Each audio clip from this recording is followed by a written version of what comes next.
પછી કોઈ અહીંયા જોવાવાળું નથી.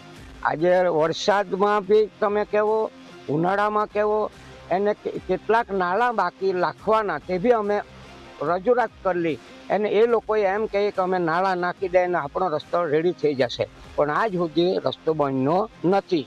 કોઈ કેટલા અડલી ગયા, હવે નિશાળમાં પોયરાન જાય, હાઈસ્કૂલમાં જાય, કેવી રીતે જાય તે અમે જાણી શકીએ. એવી અમારી તકલીફ છે. હવે એ તકલીફ કોણ અમારી મિટાવી શકે એ અમે પૂછવા માંગીએ છીએ સરકાર. લગભગ 25 વર્ષથી છે, રોડ બન્યો જ નથી. લગાતાર અરજી કરી અમે લોકોએ, તો પણ આ રસ્તાનો કોઈ નિકાલ કર્યો નહીં મળે આટલા વર્ષથી. અરે બહુ બધી તકલીફ, ચોમાસામાં તો આનાથી વધારે તકલીફ પડે.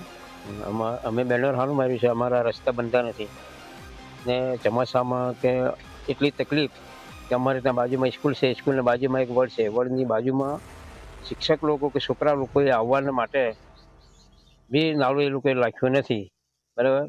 તે છતાં બી અમે ચૂંટણી વખત જ્યારે ચૂંટણી આવે ત્યારે એ લોકો કહે કે તમારો રોડ બને આપશું, આ નાળું નાખી દેશું.